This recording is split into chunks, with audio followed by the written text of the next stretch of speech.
And we got a special guest in here now, and if you don't speak English, you may need a translator around because he's been working on his. You were back in England, weren't you? Yes, I've just been traveling in Europe for a while. So we're talking about Michael Francis here, the Florida Orchestra music director, and your English is just getting better and better. At no point am I picking up the transatlantic drawl, unfortunately. It seemed to be my T's and D's are ever present and ever enunciated and just not leaving. I'm addicted to them. I'm so sorry. Well, you got to keep working on that English. But, well, first of all, I didn't realize next year is going to be the 50th anniversary of the Florida Orchestra, but we'll talk about that in a minute because right now we want to talk about what's happening in the 49th year, which is about to come to an end. And tell us about Symphonie Fantastique. Oh, your French is getting better as well. Wonderful.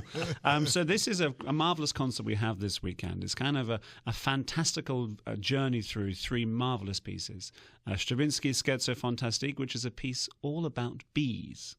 There's the bees take off. There's a queen bee who mates with the male drone, and of course the male drone dies. But it's a charming piece, unless you're the male, then of course it's rather bad. And then we have a piece by Mason Bates, who's kind of the really cool guy of classical music. This is a piece in which there is the drum and bass going on at the same time with electronics and laptop alongside the symphony orchestra. It's an extraordinary piece of music, very, very exciting. What was that now, along with the laptop? Yeah, I mean, you have kind of doom, doom, doom, doom. Okay, that's a kind of... kind of percussion instrument. No, I mean, it sounds like you would hear in a nightclub.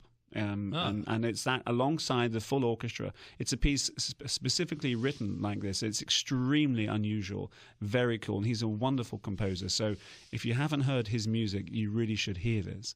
And then the big finale in the second half is the Berlioz Symphonie Fantastique, as you perfectly pronounced. And this is a portrayal of a composer who's so infatuated with a woman that he ends up going completely mad with it.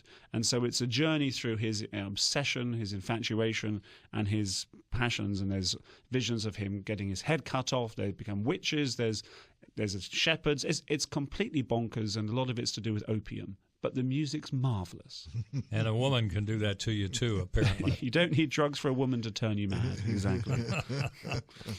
And then we've got the grand finale of the season coming up here. Tell us about that one. That's not until, May 19th through the 21st, right?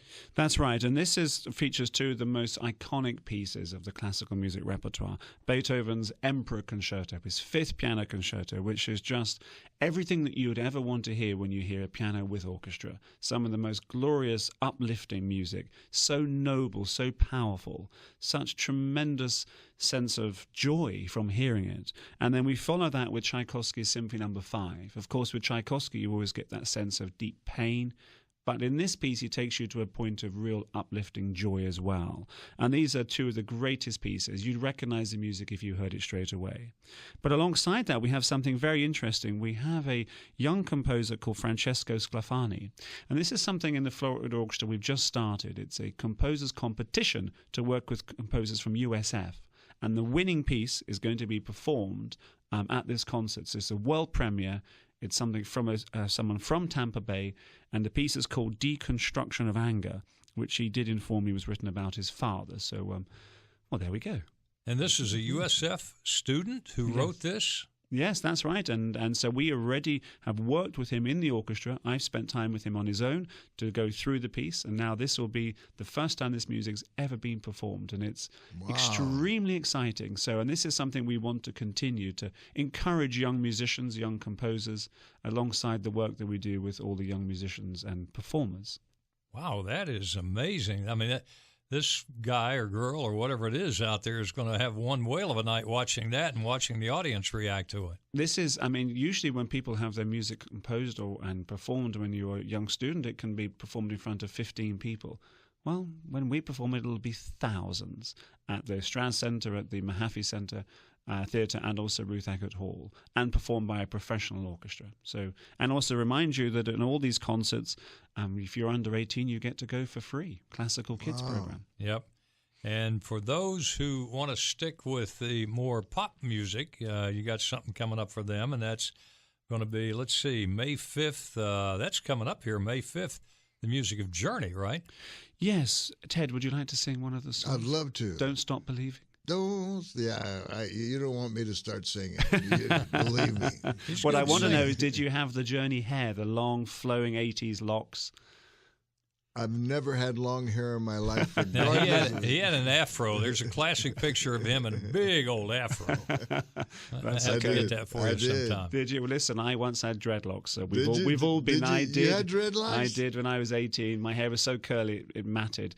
I thought it looked cool. I looked dreadful, I have to say. Oh, gee, I was clear out of it. I only had a flat top. Michael and dreadlocks. I'd love to see that. You get any the pictures? secrets. And not for public consumption. That would be something to behold. I'd love to see one of those. Now, let's see. That's going to be the music of Journey. That's going to be one night only, May 5th at the Mahaffey. And Journey just got inducted into the Hall of Fame in Cleveland, right? The Rock and Roll Hall of Fame. Yep. Absolutely, yeah. I think there's all these great bands from the 1980s now who have been recognized for the wonderful music that they performed. I can't say I'm an expert, but Don't Stop Believing, Ted, I recognized it from your rendition. That was it, huh? We got about a minute left. What are some of the things coming up in the 50th season next year? What have you got planned for that? Well, this is going to be a real celebration of everything that the Florida Orchestra does well and why we love to serve the community so well. We have some incredible concerts, beginning with Carmina Burana, Dvorak's New World Symphony. I'm conducting a concert which is Star Wars against Star Trek. So Trekkies against the Force. You can decide on which side you are. That'll be something. That will be something. Alongside the great masterworks, we have a world premiere written for us to celebrate our music. And also there's something brand new, which is the Florida Orchestra will be performing the music of Harry Potter alongside the live film. So this is a whole new venture for us, and that'll be very, very exciting. I think tickets are on sale in September. I'm looking at May. See, Kelly's always good. She knows much more than I do. May. Yeah, so that'll be something. But it's going to be a tremendous season of celebration, and we welcome you all to come along. Hard to believe, 50 years. That was right before I got down here. Anyway, you can get all the information you need here at floridaorchestra.org. That's got it all. And Michael Francis, our good buddy here from the orchestra music director, just keep working on that English. You're getting better and better. Well, I have a long, hot summer to improve it as well. I should do my best. So thank you, gentlemen, and a great pleasure. Good. Thank you, Michael.